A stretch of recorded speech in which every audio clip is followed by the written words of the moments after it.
The hot Lagos sun beat down mercilessly on the busy streets of Victoria Island. Cars honked loudly as they moved through the crowded roads, and people hurried along the sidewalks, each focused on their own lives and problems. Among them walked Adunni, a young woman who looked much older than her 25 years. Her clothes were dirty and torn, hanging loosely on her thin frame. Her pregnant belly pushed against the faded fabric of her dress, and her feet were bare and covered in dust. Dark circles surrounded her tired eyes, and her lips were dry and cracked. She had not eaten anything for 2 whole days. Her stomach growled loudly, and she felt dizzy with each step she took. Adunni searched through the trash bins along the street, hoping to find something, anything, that she could eat. Her hands shook as she moved from one bin to another, but she found nothing. The sun seemed to get hotter, and her head began to spin. She touched her round belly gently and whispered, "Please hold on, my baby. Mama will find us something to eat soon." But her body could not hold on any longer. As she stepped into the road, her legs became weak like water. The world around her began to spin, and everything became blurry. Adunni felt herself falling, and then everything went black. She collapsed right in front of a sleek black Mercedes-Benz that was moving slowly through the traffic. Inside the expensive car, Emeka Okonkwo sat in the back seat, checking his phone for messages. He was a successful businessman who owned construction and real estate companies all over Nigeria. At 32 years old, he was one of the youngest billionaires in Lagos, but he had not forgotten where he came from. His driver, Mr. Johnson, suddenly stepped hard on the brakes. "Sir, there is a woman on the road," he shouted. Emeka looked up from his phone and saw the pregnant woman lying motionless in front of their car. His heart jumped with shock and fear. Without thinking twice, he opened the car door and rushed out. "Stop the car! Stop the car!" he called to his driver as he knelt beside the unconscious woman. Adunni lay on the hot asphalt, her breathing shallow and weak. Emeka could see that she was very pregnant and extremely thin. Her clothes were dirty, and it was clear that she had been living on the streets. "We have to help her," Emeka said, his voice filled with worry. He carefully lifted Adunni into his strong arms, surprised by how light she felt. "Johnson, forget about the meeting. Drive straight to Lagos University Teaching Hospital and drive fast." As the car sped through the busy Lagos streets, Emeka held Adunni gently, making sure she was comfortable. He called his assistant immediately. "Cancel all my meetings for today," he said into his phone. "Something important has come up, and I cannot leave the hospital."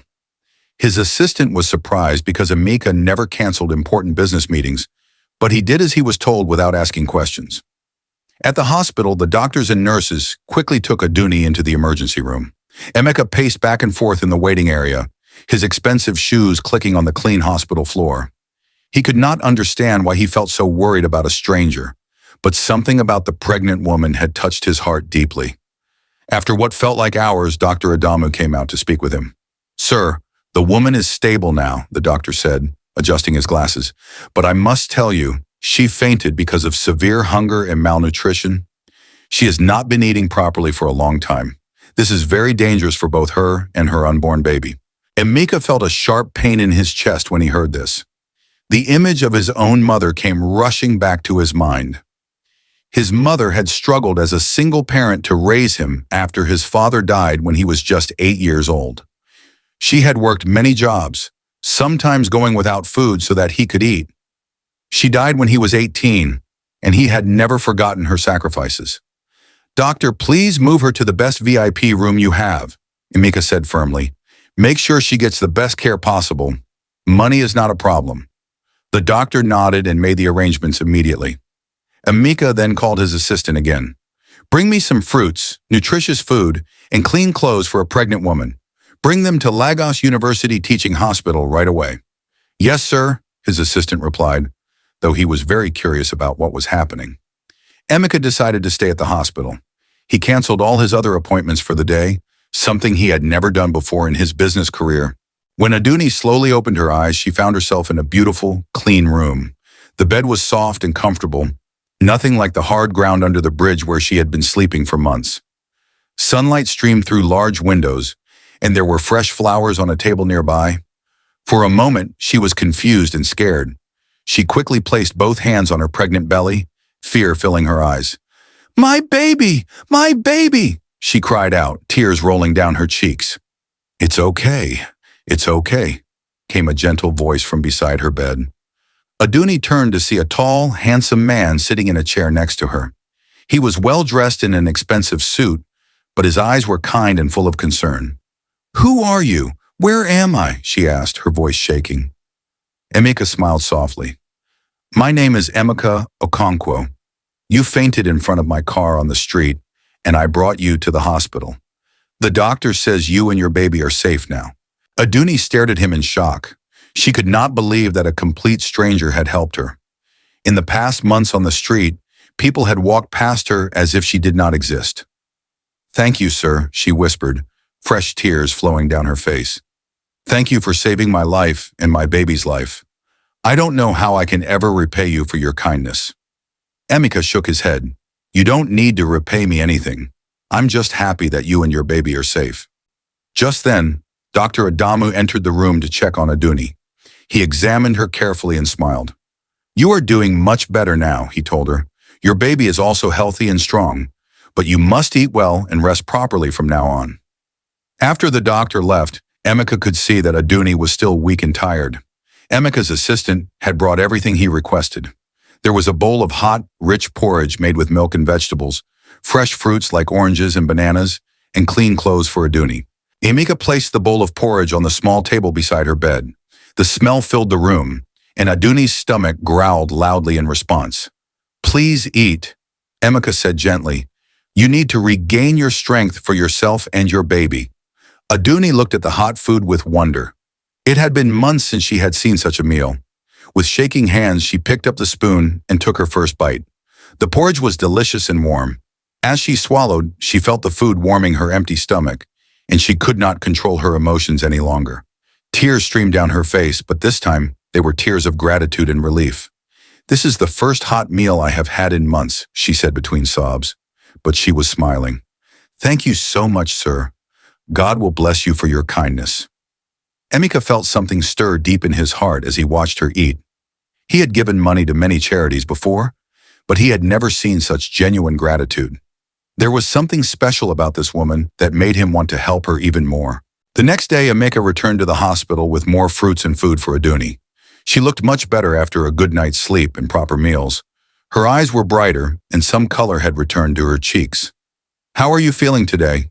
Emeka asked as he sat down beside her bed. "Much better, thank you," Adunni replied.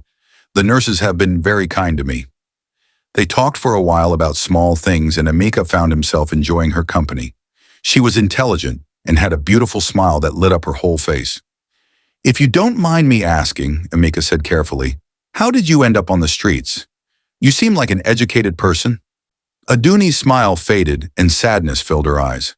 She was quiet for a long moment before she began to speak. "I used to be a fashion designer," she said softly. "I was an apprentice at a workshop in Yaba, learning to make beautiful clothes.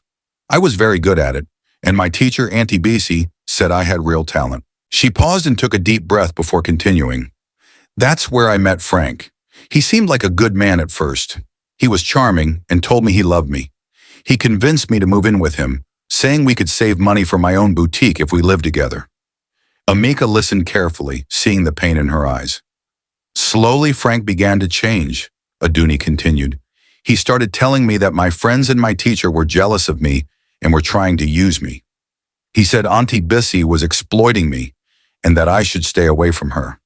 I was foolish and believed him." Her voice became shaky as she remembered the painful memories.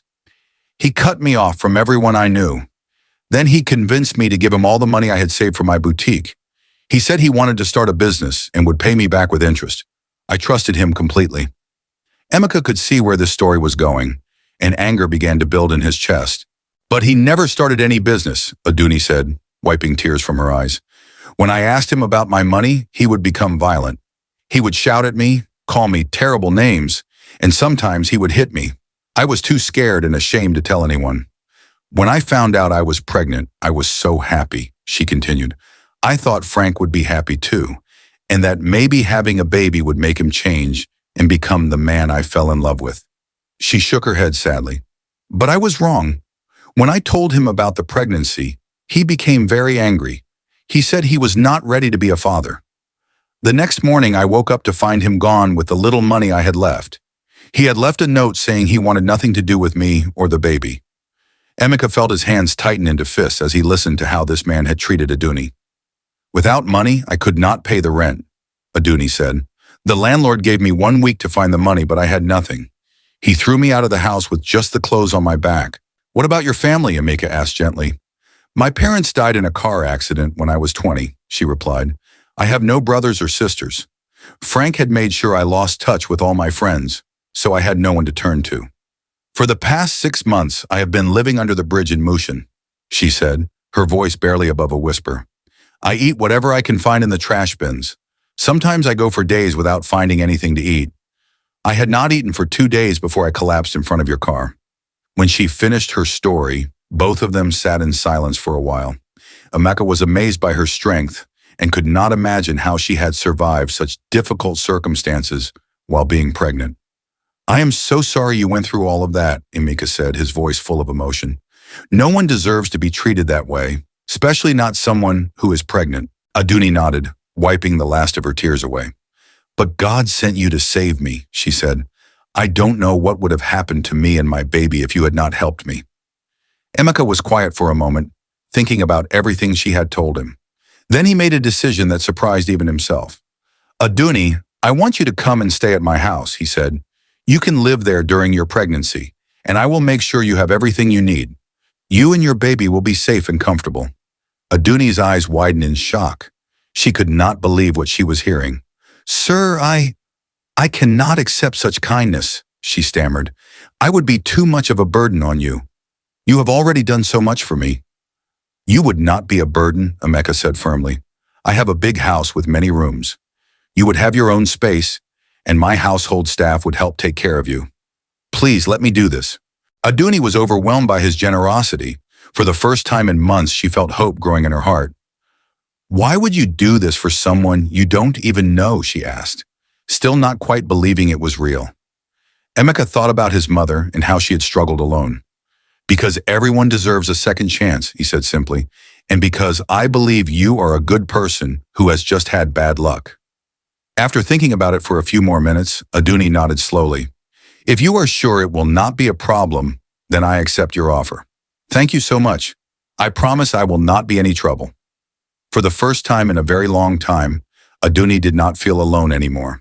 3 days later, when the doctor said Adunni was strong enough to leave the hospital, Emeka took her to his mansion in the wealthy area of Ikoyi. As they drove through the gates of his property, Adunni gasped at the beauty of the house. It was huge, with a beautiful garden full of colorful flowers and green grass. Palm trees swayed gently in the breeze, and a fountain sparkled in the afternoon sunlight. This is your home now, Emeka said as they walked through the front door. Inside, the house was even more beautiful. The floors were made of shining marble, and expensive paintings hung on the walls. Everything was clean and perfectly arranged. Emeka showed Adunni to a large, comfortable room on the second floor. It had a big bed with soft pillows, a wardrobe for clothes, and large windows that looked out over the garden. There was even a private bathroom with a bathtub. This is all for me? Adunni asked, her voice full of wonder. Yes, this is your room, Emeka replied with a smile. Make yourself comfortable.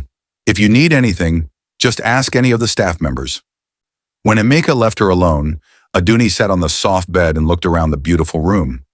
She could not believe this was really happening to her.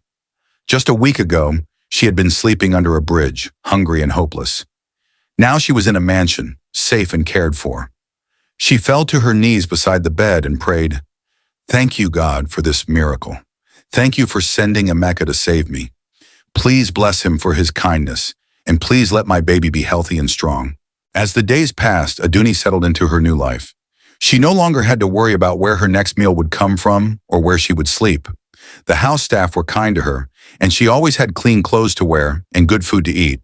In return, Adunni wanted to show her gratitude. She began helping around the house, cleaning and organizing things. She discovered that she was an excellent cook and started preparing meals for Emeka. Every evening when Emeka came home from work, he would find the house clean and smelling wonderful. Adunni would have prepared delicious jollof rice, pepper soup, or other traditional Nigerian dishes that reminded him of his childhood. "You don't have to cook for me," Emeka told her one evening as they shared dinner together. "I want to," Adunni replied with a smile. "It's the least I can do to thank you for everything you've done for me." As the weeks passed, Emeka found himself looking forward to coming home each day. The house felt warm and welcoming in a way it never had before.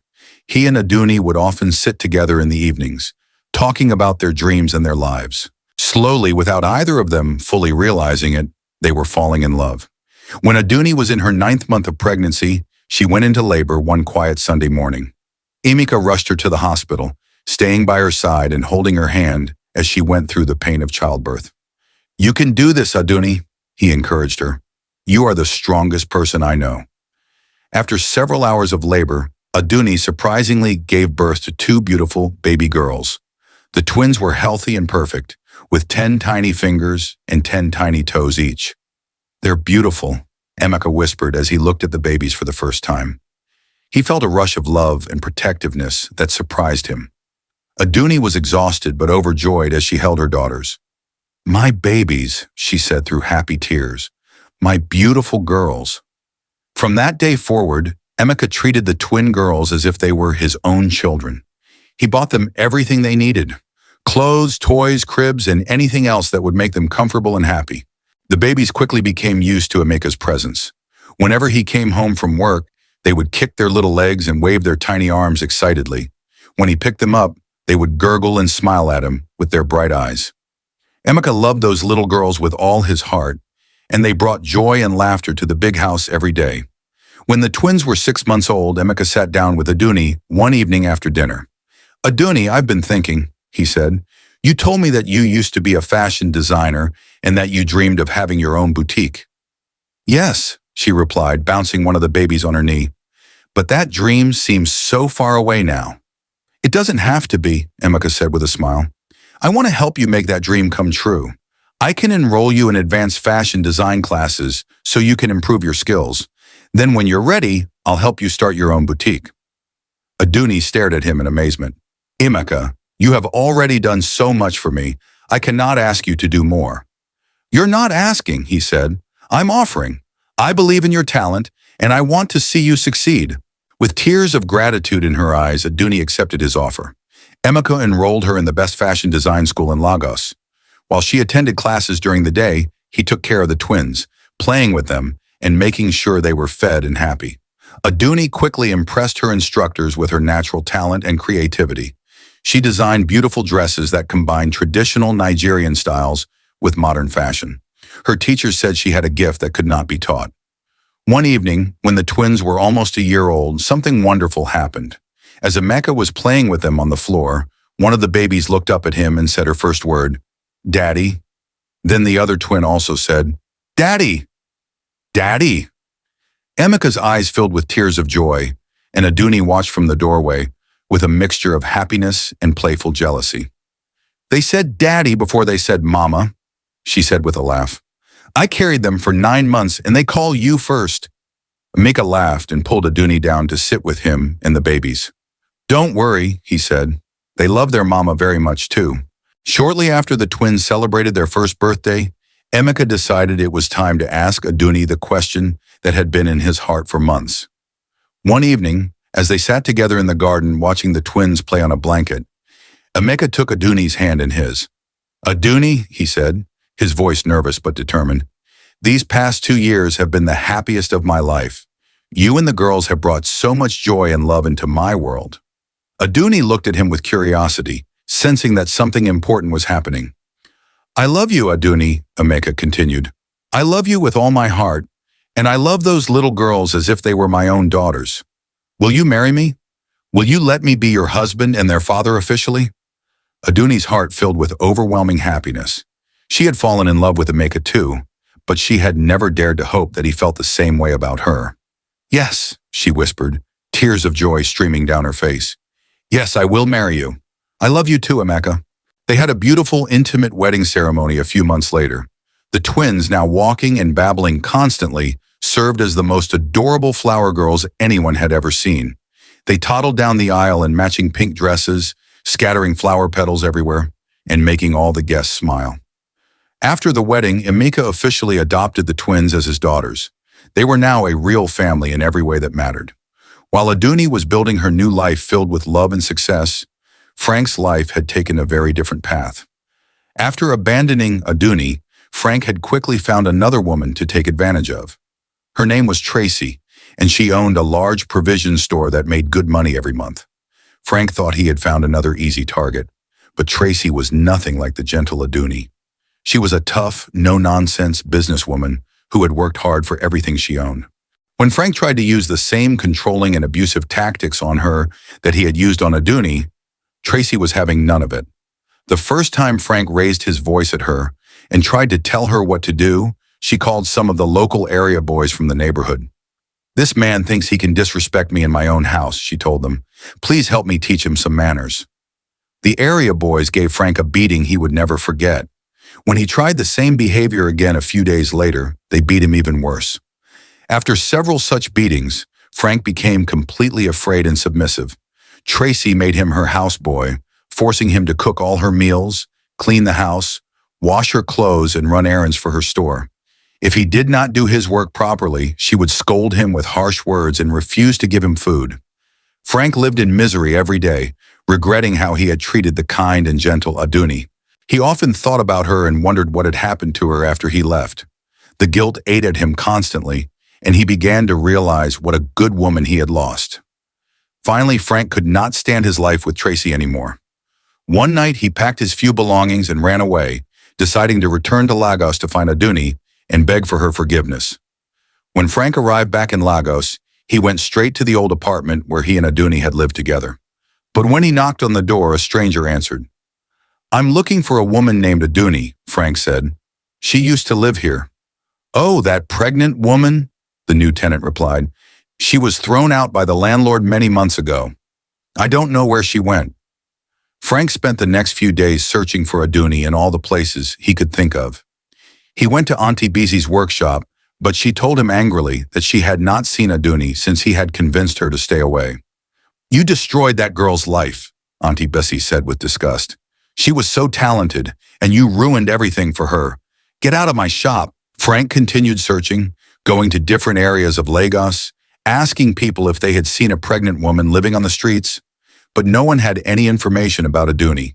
He was walking through the busy streets of Victoria Island, tired and hungry, when he happened to look up at a large billboard on the side of a building. His eyes widened in shock and disbelief. There, smiling beautifully from the billboard, was Adunni. She looked radiant and successful, wearing an elegant dress and jewelry. The billboard advertised Adunni's boutique, Lagos's premier fashion destination. Frank stood frozen on the sidewalk, staring at the image of the woman he had abandoned when she needed him most. She looked nothing like the broken, frightened person he had left behind. She looked confident, successful, and happy. Frank found the address of Adunni's boutique and made his way to the location in the heart of Lagos's business district. When he arrived, he was amazed to see a large, luxurious store with Adunni's name in elegant gold letters above the entrance. The boutique was clearly very successful, with well-dressed customers going in and out constantly. Through the large windows, Frank could see beautiful clothes displayed on mannequins and busy sales staff helping customers. As he stood across the street, trying to work up the courage to go inside, a sleek black luxury car pulled up in front of the boutique. Frank watched as a tall, handsome man in an expensive suit stepped out of the car. The man then helped two adorable little girls out of the car. The girls were about 3 years old with bright smiles and beautiful dresses. They held the man's hands and jumped excitedly as they walked toward the boutique entrance. Then Frank saw her. Adunni stepped out of the car, and his heart nearly stopped. She was glowing with happiness and health, clearly pregnant again, and wearing an elegant dress that showed off her success and confidence. She looked like a completely different person from the woman he had known. The security guards at the entrance respectfully opened the doors for them and greeted them warmly.